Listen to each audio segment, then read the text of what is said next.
remember when I first met Tom Snyder, it was at an American Association for Inside Sales Professionals event. It might have been like 2013.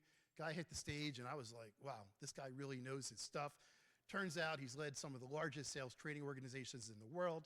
He's an author. He's led our big stage at least a half a dozen times. He keynoted this award before. He's been on the podcast. His partner at Funnel Clarity, Jill Elvestad, was helpful in helping us launch the IES Women in Sales program. So what we're going to do now is we started our Sales Speaker of the Year award in 2020. So Tom is the 5th Sales Speaker of the Year. What we're going to do is we're going to have him give his keynote, and then we're going to give him his award. So it's my honor and pleasure to give you a treat for the next 17 minutes or so, our keynote by the 2024 IES Sales Speaker of the Year, the great Tom Snyder. Thanks, Fred.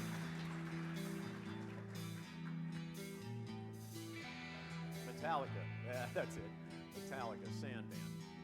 Speaker of the Year, he plays Sandman. That's fantastic. Okay, so 17 minutes. You know, it's interesting because my career has been a bit of a stumble into the field that I fell in love with. I'll tell you about that in a moment. But I've had the opportunity to speak to and engage with literally thousands of salespeople. So I thought today, since I don't want to talk about the best practice of sales excellence, I want to talk about something that I've observed, and I'd love to hear back from you through email or LinkedIn whether you think this is right. Maybe I've got it wrong. I'm going to talk about those things. I want to give you a brief introduction. So I got out of graduate school, as you can tell, during the Grant administration, and I thought, oh, full of hubris, I thought, yeah, I'm going to make a difference in this world and somehow be terrified. I finagled myself a job on the White House staff, and I worked for several presidents for 10 years on that staff.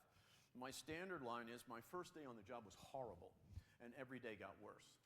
And I don't know what took 10 years, but I thought, okay, I'm out of here. Became a serial entrepreneur, founded and sold some companies. And every time I went through one of those oscillations, I was increasingly obsessed with why sales seems harder than it should be. So I thought, aha, there must be scientists who've studied the topic. So I go on this quest to find them. And that turns out to be fairly depressing for the first 4 months. Seemed like out-of-work vice presidents all write a book declaring themselves gurus, and if you could be just as good as me, you'd be great. They're out of work. But that's another story. So I got into this search, found out just about the time I'm about to give up that one of the real scientists was 30 miles from me. I call the guy up. I say what I'm doing. Let's have coffee. Bing, bang, boom. 5 coffees later, he says, I want to hire you. I said, I'm not looking for a job, but I'll come for 90 days. I went for 90 days because I wanted to learn about what science knows. I stayed 11 years, became CEO, and left. Well, frankly, the board fired me, but I left in 2008 and formed a company called Funnel Clarity. Forget all that. I want to talk today with that background about some things that, having been involved with sales, the greatest profession in the world, that I think sometimes are missing. I'm going to talk about humility, practice and discipline, and service. Humility, practice and discipline, and service. In World War II, there was a private named William Crawford. William Crawford was in the Italian theater of fighting, and through exercises of enormous bravery, above and beyond the call of duty, was awarded the Congressional Medal of Honor by Congress posthumously. And remember, you don't get awarded that medal for following orders. It's above and beyond. Now, there was a gentleman named William Crawford who was the janitor at the Air Force Academy. And this janitor was the kind of person we've all seen. We instantly fall in love with. just exuded pride in his job. Made it his habit to know the name of every single cadet at the academy. Everybody loved Mr. Crawford. One day, Cadet Moshgat is reading a book about the fighting in World War II in the Italian theater. And lo and behold, on the sidebar is the story of William Crawford, awarded posthumously the Congressional Medal of Honor. Only the picture looked just like the janitor. So walking across campus the next day, Moshgat sees Crawford. He says, "Mr. Crawford, look, that looks like you." And the line that came out of Crawford's mouth changed the lives of many. Because Mr. Crawford paused and said, "Son, that was a long time ago." Now Moshgat snaps to attention. "Sir, is that you, sir?" "You know, I never got my medal." 4 months later, in front of the entire cadet corps, all the officers, dignitaries, and any visiting military personnel, President Reagan puts the Congressional Medal of Honor around the janitor's neck. And the next day, Crawford went back to being the janitor. Only now, as is the practice in the military, every officer, every military visitor, every cadet saluted the janitor every day. And just before his death in 2000, they asked him, "What are you proudest of?" "That I served my best to be the best janitor." Now, I tell you that only because it's such an extraordinary story of humility. And I don't want to embarrass Jim Kelly, but it seems to me that a lot of people up here said, the man has no hubris. And I wonder if we could take an ounce of that humility and invest it in our sales force, maybe we'd be more human. Just a thought. Let me know what you think. Practice and discipline. Practice and discipline.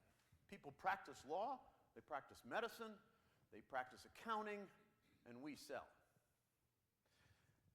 And I think too many of us sell as the only place we practice. In other words, we only practice in front of prospects and clients.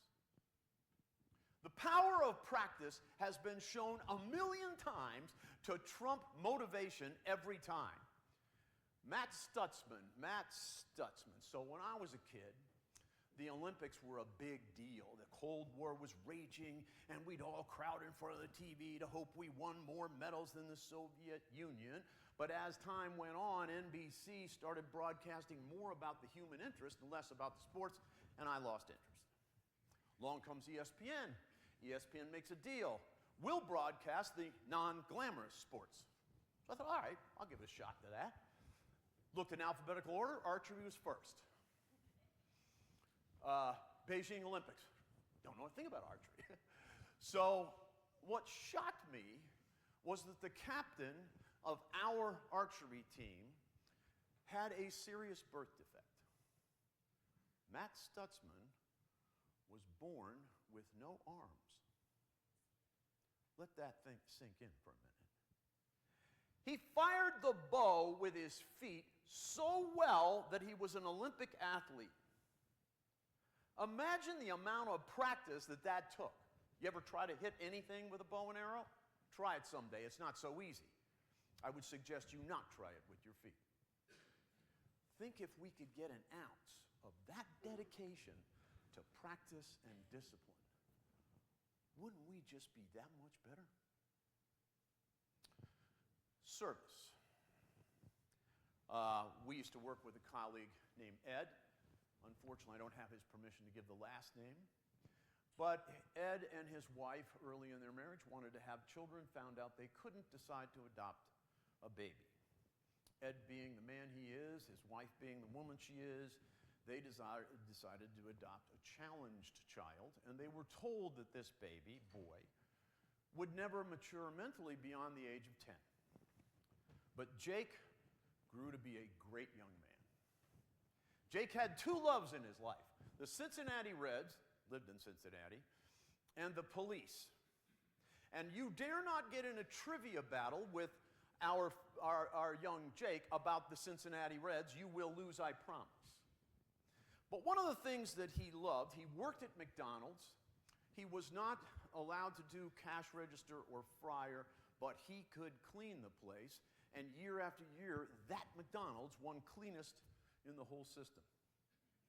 And he took enormous pride in that. And every time a police officer would show up, he'd rush up to introduce himself and grab him a cup of coffee.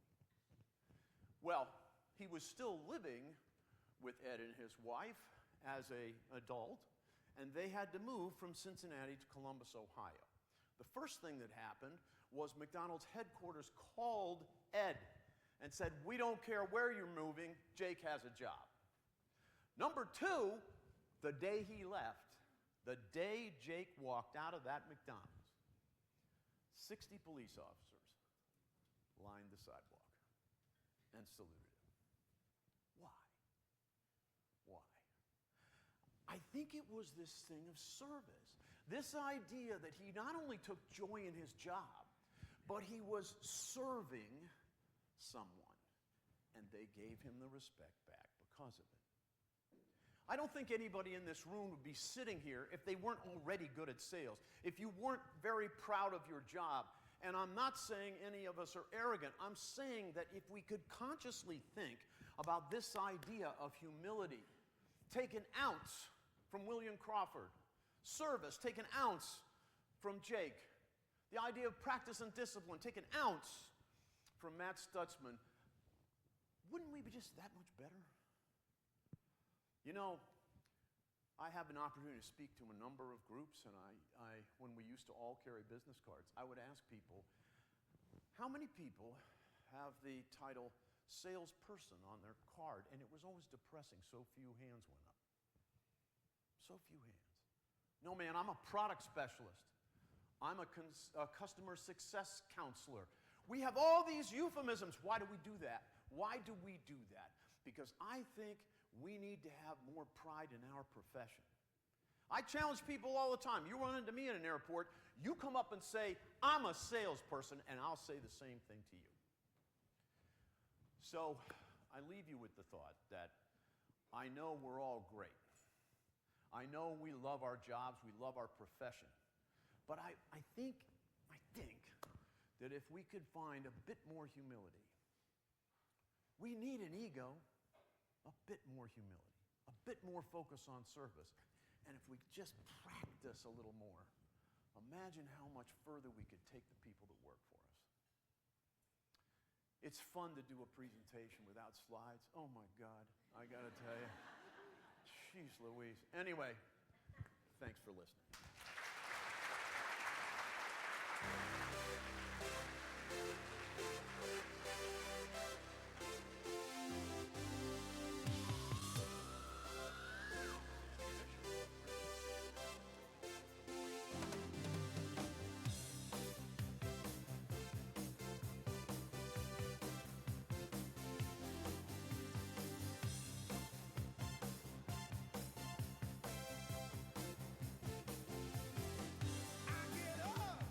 All right, remember the protocol. Tom, take center stage. Let's give him the standing ovation, ladies and gentlemen.